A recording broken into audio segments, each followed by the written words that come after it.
Hello students. तो students, एक सवाल मेरे पास ये है कि अगर नेगेटिव नंबर को एक दूसरे नेगेटिव नंबर से मल्टीप्लाई कर दें तो फिर उसका जो प्रोडक्ट आता है निकलकर वो पॉजिटिव क्यों हो जाता है।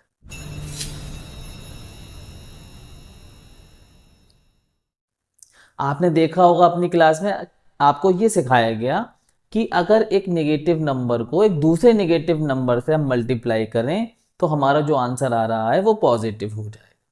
ठीक है, ये आपने अपनी क्लास में सीखा, लेकिन ऐसा होता क्यों है, उसका प्रूफ क्या है, क्या हम इसका प्रूफ दे सकते हैं? तो मैंने ये सवाल लिखा यहां पर, Y negative times negative is equal to positive, कि एक नेगेटिव नंबर को एक दूसरे नेगेटिव नंबर से अगर हम मल्टीप्लाई कर दें तो जो प्रोडक्ट आएगा वो पॉजिटिव क्यों हो जाता है।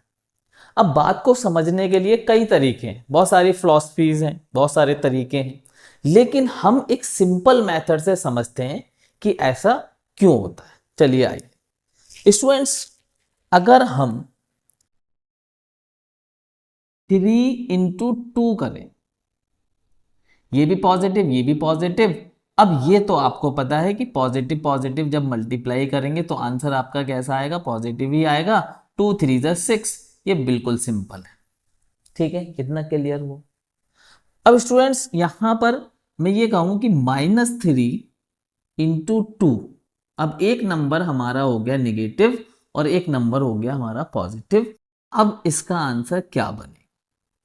क्या आंसर पॉजिटिव रहेगा या आंसर निगेटिव हो जाएगा? मैं समझ रहा हूं कि आपको आता है, लेकिन मैं आपको देने वाला हूं प्रूफ कि ऐसा होता क्यों है। अब स्टूडेंट्स, अगर मैं आपसे ये कहूं कि 0 into 2 क्या होगा, 0 into 2 लिख लो, ये बहुत काम आने वाली चीज है। ठीक है, नोट्स बना लो इसके। आप किसी भी अपने साथी को ये बता के जो है आप वाहवाही जीत सकते हो। ठीक है, तो 0 into 2 करूं मैं तो आंसर क्या आएगा, 0 है। भाई कोई भी नंबर 0 से मल्टीप्लाई होगा तो प्रोडक्ट क्या आएगा, 0 आने वाला है। ठीक है, क्लियर है इतनी बात? अब स्टूडेंट्स मैं 0 को ये लिख सकता हूं, देखिएगा, -3 + 3। देखिए -3 + 3 क्या होता है, 0 होता है, 0 के इक्वल होता है ये चीज। एक नंबर माइनस में और वही नंबर प्लस में, तो क्या हो जाएगा ओवरऑल ये आंसर 0। तो मतलब एक तरह से ये 0 ही लिखा हुआ है, ×2 = 0। अब बच्चों यहां पर हम डिस्ट्रीब्यूटिव लॉ का यूज करते हैं और इसको मल्टीप्लाई करते हैं। जब हम 2 को अंदर मल्टीप्लाई करने लाएंगे तो वो इससे भी मल्टीप्लाई करेगा और इस नंबर से भी मल्टीप्लाई करेगा। तो ये क्या हो जाएगा, देखिएगा, -3 × 2, और ये बीच का जो प्लस का साइन था वो वैसे ही लगा रहेगा, प्लस। ठीक, अब ये यहां पर है 3 × 2, तो दोनों से मल्टीप्लाई कर। ठीक है,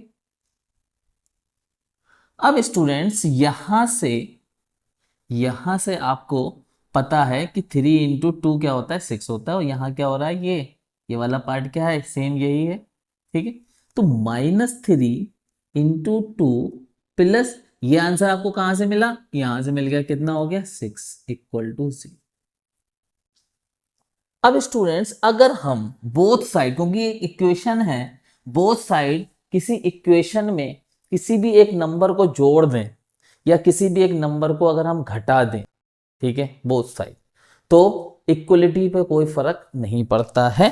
तो यहां पर हम क्या करेंगे कि सब्ट्रैक्ट 6 बोथ साइड,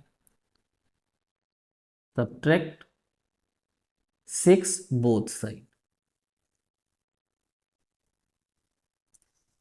तो यहां पर क्या फिर कहानी बनेगी, -3 × 2 +6 और -6, और इधर क्या हो जाएगा, राइट हैंड साइड में 0 -6। अब बच्चों ये +6 और -6 क्या हो गया, 0 हो गया। बचा क्या आपके पास, 3 × 2 = 0 -6 क्या हो जाएगा बच्चों, -6। लो बच्चों, क्या आ गया आपके पास, इस सवाल का आंसर आ गया, -3 × 6 क्या होगा, -6 होगा। तो यहां से हमें क्लियर हो गया कि negative into positive, negative into positive equal to negative. ये हमारे पास एक प्रूव आ गया कि अगर दोनों में से कोई एक नंबर हमारा नेगेटिव है तो आपको आंसर में जो प्रोडक्ट आएगा उसमें नेगेटिव साइन मिलेगा। लेकिन हम बात कर रहे हैं कि अगर हमारे दोनों ही नंबर नेगेटिव हो तो चलिए देखते हैं। -2 इंटू -3, बच्चों ये यहां पर देखो, इसको मैं प्रूफ करूंगा कि इन दोनों का आंसर कैसे पॉजिटिव हो जाएगा। ठीक है, negative into negative equal to क्या आएगा, पॉजिटिव आएगा। कैसे आएगा उसको प्रूफ देखेंगे हम लोग। ठीक है, हमने क्या लिखा, -2 इंटू -3। अब बच्चों सेम केस अगर मैं ये कहूं 0 इंटू -3 तो ये क्या बन जाएगा बच्चों, 0। भाई 0 से कोई भी नंबर मल्टीप्लाई करे, चाहे वो निगेटिव हो चाहे पॉजिटिव हो, 0 क्या करता है, बना देता है 0। ठीक है, इतना बोलिए क्लियर हो। अब बच्चों 2 को हम क्या लिख सकते हैं, -2 +2, सॉरी 0 को हम क्या लिख सकते हैं, -2 +2 लिख सकते हैं, ये भी तो 0 ही हुआ, इंटू -3 इक्वल टू 0। और सेम जो हमने यहां करा था, डिस्ट्रीब्यूटिव लॉ लगाया, इसको अंदर लाएंगे, मल्टीप्लाई करेंगे तो -2 इंटू -3 +2 इंटू -3 इक्वल टू 0। अब 2 इंटू -3 हमें यहां मिल रहा है, देखो। ठीक है, 2 इंटू -3 हमें यहां मिल रहा है, कितना आंसर है, 6 है। तो ये आंसर हम पहले ही निकाल चुके हैं। तो -2 इंटू -3, सॉरी कितना आंसर आया, प्लस -6 आ गया इक्वल टू 0। अब बच्चों यहां पे हमने क्या करा था, सब्ट्रैक्ट 6 बोथ साइड। यहां पे क्या करते हैं, add 6 both side, add 6 both side. तो ऐड करना है यहां पर। अब बच्चों देखो क्या बनती है बात, ये जो हमें इक्वेशन मिल रही है इसमें हम क्या करेंगे, ऐड कर देंगे। तो -2 इंटू -3, और ये देखिए प्लस माइनस क्या हो जाएगा, -6। तो यहां पर ये चीज ये हो गई और ये हो गया -6, और प्लस हम ऐड कर रहे हैं 6 इक्वल टू इधर 0 + 6। ठीक है स्टूडेंट्स, अब बच्चों क्या बना, -2 इंटू -3 इक्वल टू, ये देखिए कैंसिल हो गया, 0 माइनस प्लस 0 हो गया, और 0 + 6 क्या हो जाएगा, 6 हो जाएगा।